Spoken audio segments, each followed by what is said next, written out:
¿Qué tal, hermanos? Un cordial saludo. Les saludo desde Colombia. Llegamos bien, estamos bien y espero que ustedes también se encuentren en las mismas condiciones. Vamos a orar para iniciar. Bondadoso Dios, muchísimas gracias por el día que nos permites disfrutar.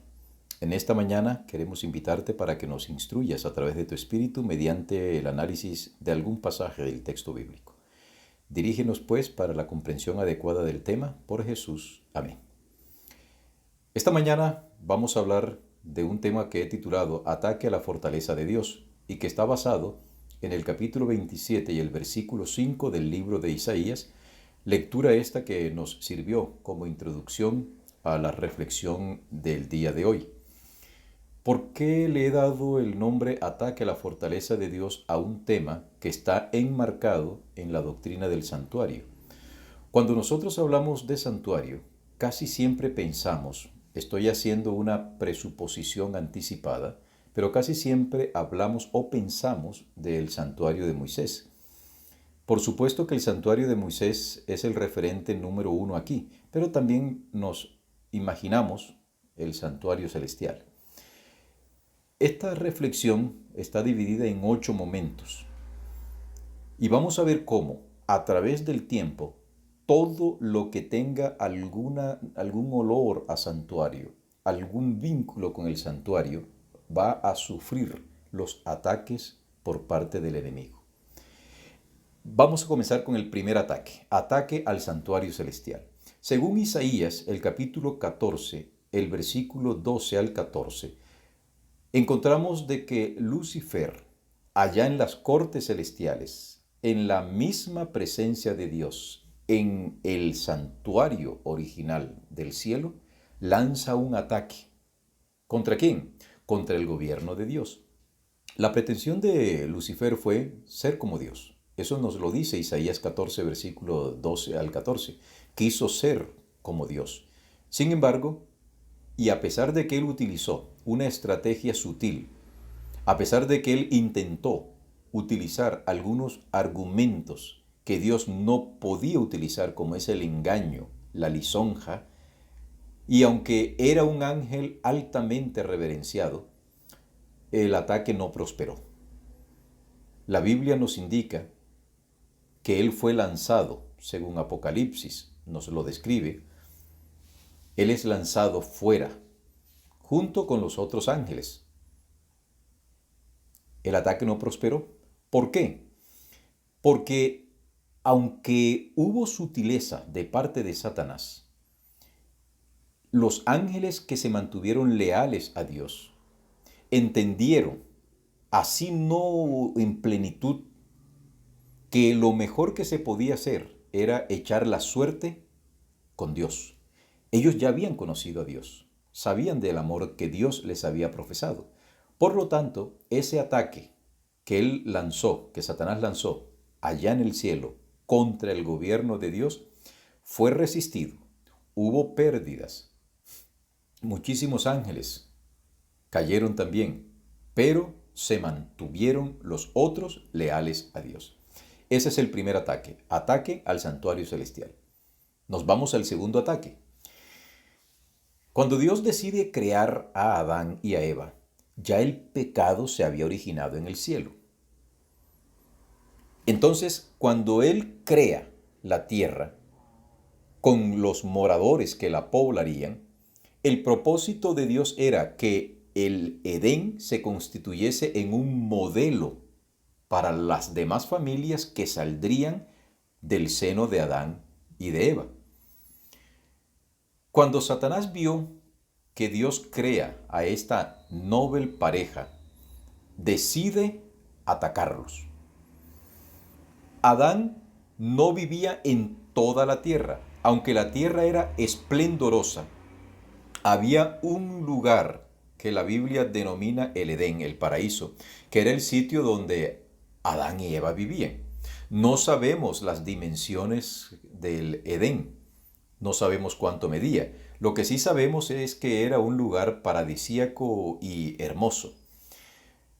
Habían dos árboles, el árbol de la ciencia del conocimiento del bien y del mal y estaba el árbol de la vida.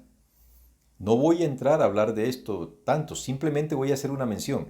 En el árbol del conocimiento de la ciencia del bien y del mal era el único lugar al cual Satanás tendría acceso para poder tentar a la primera pareja.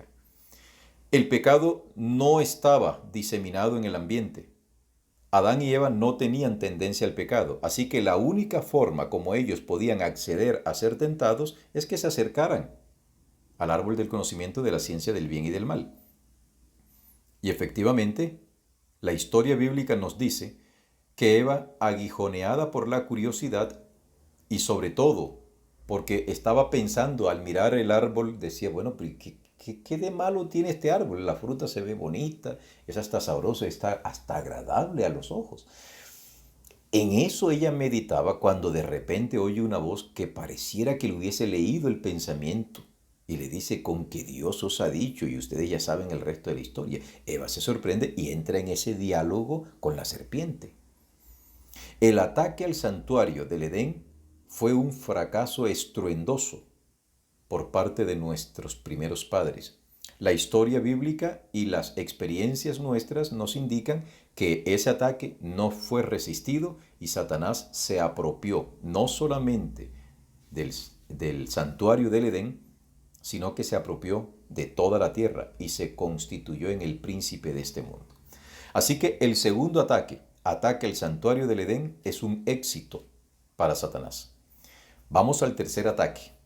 Este ataque lo vamos a encontrar en el libro de Números, el capítulo 16. Ya el santuario de Moisés estaba armado.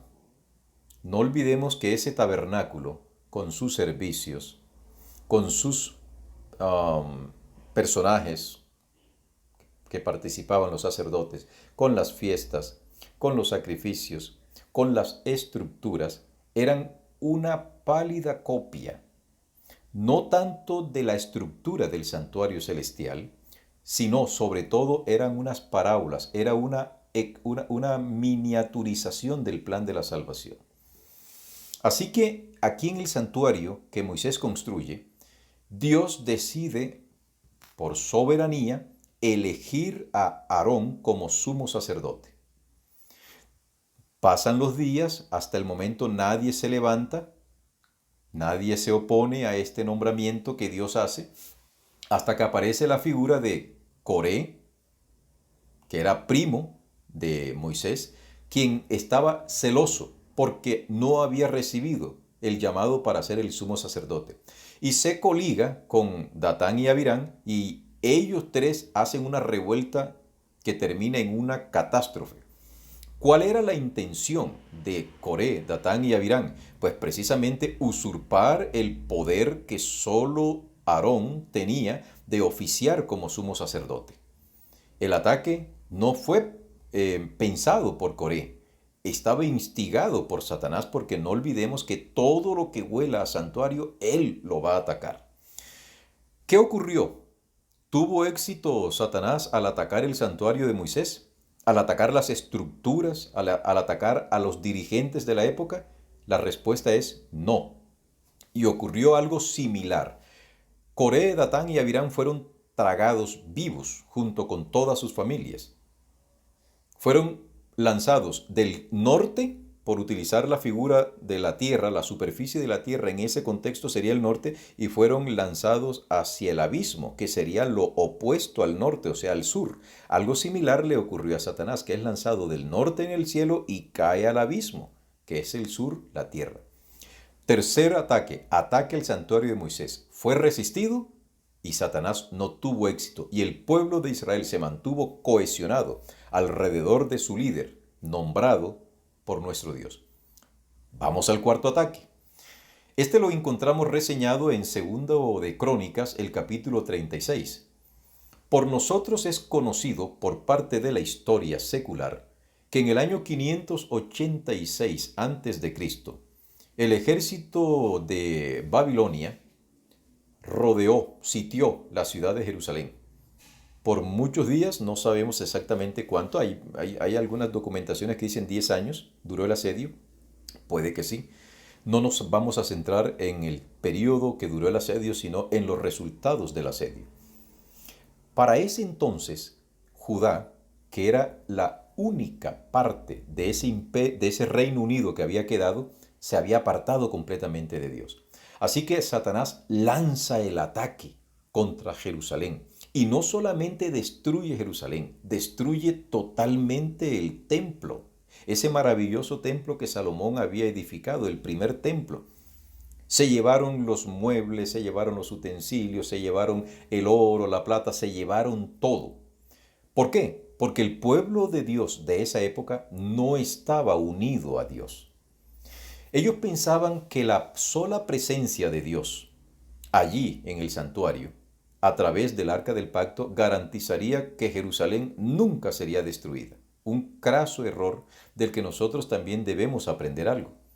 Aunque seamos adventistas, aunque podamos decir que somos parte del pueblo remanente de Dios o que somos la iglesia remanente de Dios, debemos tener cuidado, porque el que pertenezcamos a los libros de feligresía de la iglesia no garantiza nuestra salvación, no garantiza de que Dios va a estar con nosotros.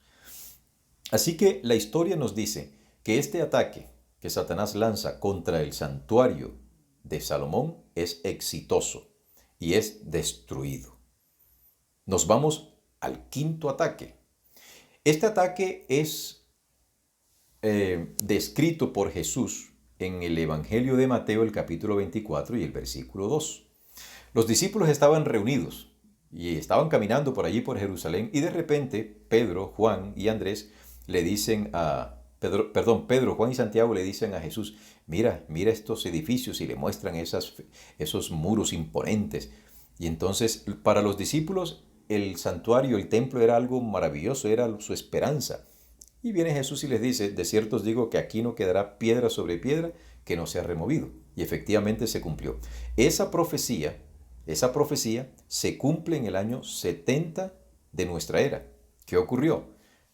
La historia secular nos dice que las tropas romanas atacaron Jerusalén, la sitiaron, entran finalmente, conquistan Jerusalén.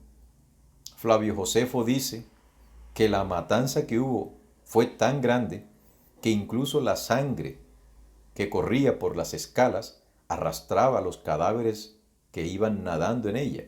No sabemos si es una exageración de parte del historiador Flavio Josefo o si efectivamente la matanza, de la que algunos historiadores, incluidos él, dicen que pudieron haber muerto en ese sitio y en esa masacre cerca de entre 1.000.000 a 1.200.000 judíos. No tendríamos en estos momentos un acceso directo y fehaciente para corroborar esa cita. De todas formas, la masacre fue total. Los defensores de la ciudad, los celotes, viendo que la ciudad había caído, decidieron entonces emparapetarse en el templo, que era una estructura sólida. Estaba construido sobre una colina y era bastante difícil que llegasen allá los romanos. Sin embargo, el odio que los romanos habían manifestado hacia los judíos por la terquedad, la obcecación en no rendirse, los motivó a alcanzar finalmente el templo y destruyeron el templo, pero lo arrasaron como quien muele algo, lo arrasaron completamente, porque como había oro en el interior, pues intentaron derretir el oro, perdón, el fuego derritió el oro, este oro se metió entre las piedras y los romanos intentaron buscar hasta el último gramito de oro y en esa búsqueda frenética eliminaron prácticamente todo vestigio de lo que había sido el templo de Herodes. Así que en este quinto ataque que Satanás lanza contra el templo, contra el santuario de Herodes, una vez más tiene éxito. ¿Por qué? Porque la nación entera se había apartado completamente de quien era el referente del santuario. Cuando Cristo vino, según el Evangelio de Juan, en el capítulo 1, el versículo 14 al 18 nos dice, a los suyos vino y los suyos no le recibieron. El que era la ofrenda, el que era todo lo que indicaba la economía de los sacrificios en el sistema sacerdotal y en el sistema del Levítico, no le prestaron atención. El pueblo quedó desamparado y el templo fue completamente arrasado. Ese es el quinto ataque. Nos vamos al sexto ataque, ataque al santuario del cuerpo. La Biblia nos indica claramente a través del apóstol Pablo que nuestro cuerpo es templo del Espíritu Santo. No solamente el cuerpo de los adventistas, el cuerpo de cualquier ser humano es templo del Espíritu Santo. ¿Cómo nos ataca Satanás? ¿Cómo ataca Satanás el cuerpo humano? Él sabe que nosotros fuimos hechos a imagen y semejanza de Dios, que es verdad que hoy la semejanza y la imagen de Dios en nosotros está bastante difusa, pero aún así nosotros los seres humanos conservamos algo de la grandiosidad, algo de la estirpe con el cual Dios deseó crearnos a nosotros. ¿Cómo nos ataca Él? ¿Cómo ataca Satanás el santuario del cuerpo? De distintas formas. Las que voy a enumerar no necesariamente van a ser las únicas. Usted puede encontrar muchas más. Me voy a detener en algunas más que en otras, simplemente para demostrar que el ataque al santuario del cuerpo es una realidad. En primer lugar, comencemos con la enfermedad. Hay algunos creyentes que consideran que es Dios quien enferma. Y a veces en nuestras expresiones decimos, Señor, pero ¿por qué nos pasa esto? Dios mío, tú enviaste esto. Hermanos, Dios no manda ninguna enfermedad. Él no manda ninguna enfermedad. Simplemente Él permite que cuando uno de nosotros empezamos a hacer mal uso de las leyes que Él nos ha dado, cuando nosotros empezamos a hacer un mal uso de la alimentación, el resultado es que nos enfermamos, pero esa enfermedad no la manda Dios. Los virus, por ejemplo, este virus que hoy está azotando a la humanidad y que, como alguien decía, en los inicios de esta pandemia, el COVID eran números, eran datos, estadísticas, pero poco a poco el COVID empezó a tener rostro, el rostro de un amigo, el rostro de un familiar, etcétera. Una de las tristezas más grandes que me llevé llegando aquí a Colombia. Llamo a un amigo íntimo mío, Omar El Neser, lo digo a título personal porque es mi mejor amigo. Yo lo llamo y le pregunto cómo está él y él me responde que estaba mal y entonces me dice que tenía COVID y que desde el 1 de junio estaba así y que el otro amigo mío, Eduardo Rojano, estaba también en cuidados intensivos. En menos de 2 días, nuestro querido amigo Eduardo se murió. A mí me dolió. ¿Cómo era posible que ahora tenía rostro? Ahora mis padres también están con esa situación. Otras personas están con la misma situación. Ya el COVID tiene rostros de familiares, hermanos y amigos. ¿Quién envió ese virus? Dios no crea eso. Dios no crea nada malo, ni plantas venenosas, ni plantas tóxicas, ni plantas espinosas. Nada de eso lo creó Dios. Pero Satanás sí puede crear eso. El virus se mueve en el umbral. Ni está vivo ni está muerto. Necesita un ser vivo para poder replicarse. Y esto es lo que está ocurriendo en la actualidad. ¿Puede un cristiano enfermarse siendo un cristiano ejemplar? Pregúntenle a Job. ¿Quién enfermó a Job? ¿Fue Dios? No, sabemos que fue Satanás. Job atacó el santuario del cuerpo de Job. Satanás, atacó el santuario del cuerpo de Job y su intención era matarlo, pero Dios no se lo permitió. Otro personaje muy ilustre que recibió un ataque severo, casi en las postrimerías de su vida, fue Eliseo. Ese gran profeta de Dios, ese hombre que hizo milagros portentosos, se enfermó de una enfermedad grave y que por lo que indica el texto bíblico parece que duró mucho tiempo sufriendo. ¿Por qué? ¿Es que acaso Eliseo era malo? ¿Acaso Eliseo violó las leyes de la salud? No. Mientras estemos en este mundo, Satanás nos atacará. Incluso si tenemos buen cumplimiento de las leyes de la alimentación. Hace algunos años, acá en la universidad donde yo trabajaba, acá en la UNAC, había un pastor que era un hombre muy correcto en su salud, en sus hábitos alimenticios, estrictamente vegetariano, con normas higiénicas muy adecuadas, un hombre consagrado, un hombre entregado a las cosas de Dios, y de repente salió con un cáncer que en menos de 2 meses se lo llevó. ¿Es que ese pastor no tenía confianza en Dios? No, hermanos. Ni usted ni yo nos podemos librar de que Satanás decida atacarnos, pero bendito sea Dios. Aunque Él decida atacarnos, Él no nos puede atacar Simplemente lo voy a atacar porque yo quiero. No, si Dios considera que es necesario y que es pertinente, que si ese ataque va a contribuir en la formación espiritual mía, él o tuya, él lo va a permitir. De resto, no, porque Satanás no hace lo que le dé la gana. Satanás hace lo que Dios le permite para el logro de los objetivos finales de Dios. En cuanto al ataque al santuario del cuerpo, vamos a encontrar al apóstol Pablo también. Fue atacado. Él dice que tenía un aguijón en la carne. No sabemos. Lo que se diga de allí son meras especulaciones. Pero lo cierto es que el apóstol Pablo dice que su cuerpo también fue objeto del ataque de Satanás. Eso en cuanto a la salud. ¿Qué decir en cuanto a la destrucción del cuerpo? ¿Cómo es posible que hoy tantos jóvenes decidan horadarse las orejas, la nariz, las frentes, la lengua, los labios, se tatúan que parecen cosas impresionantes, destruyendo la majestad de este cuerpo con el cual Dios nos creó? Vamos a un tercer aspecto, las posesiones demoníacas. ¿Cuántas veces nosotros vemos personas que han sido poseídas, son liberadas, pero posteriormente vuelven a recaer? Una advertencia que yo hago desde este sermón es: tengan mucho cuidado de no estar abriéndole las puertas a Satanás utilizando algunas músicas, terapias, alternativas de salud, meditaciones, el yoga, la reflexología, que algunos dicen que eso da. Eso es bueno, la homeopatía y otras cosas por el estilo. No abramos las puertas al enemigo, que él no espera de mucho para poseer tu mente también.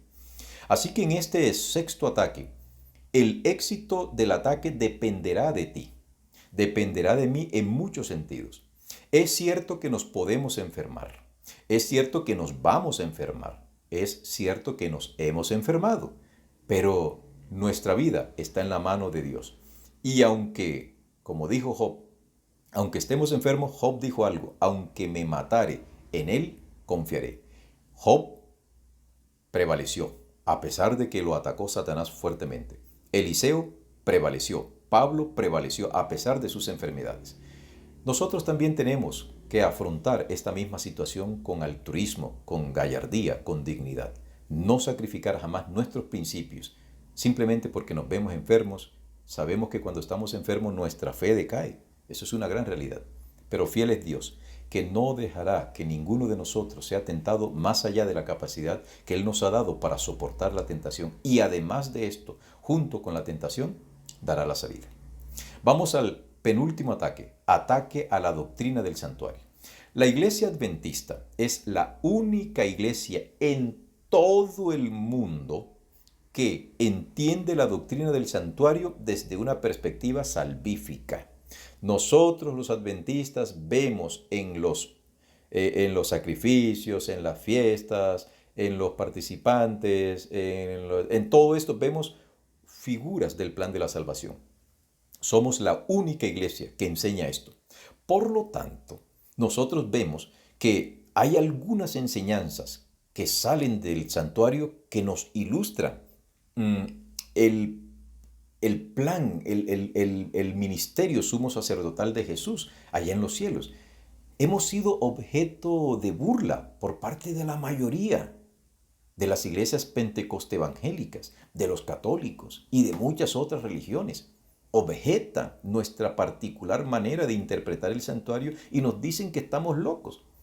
Que los ataques vengan de afuera hacia la iglesia, eso no importa, no los vamos a responder.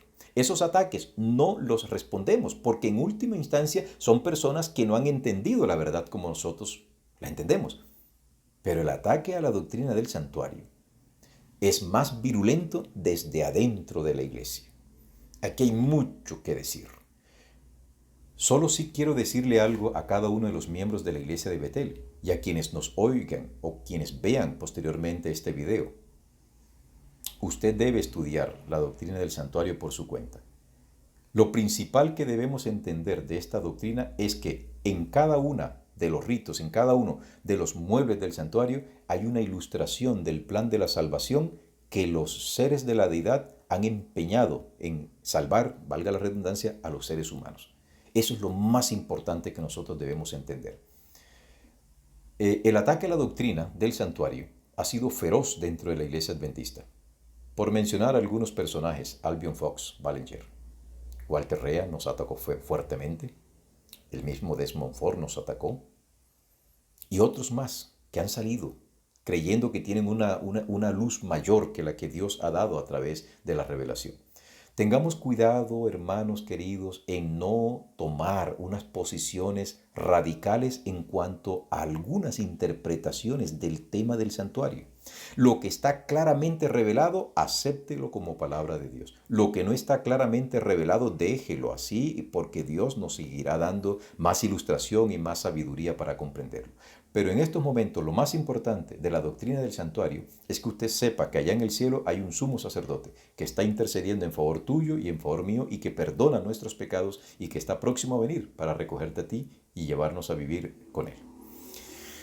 Y nos vamos al último ataque.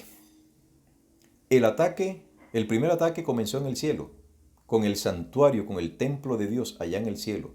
Ahora el último ataque se llevará a cabo acá en la tierra.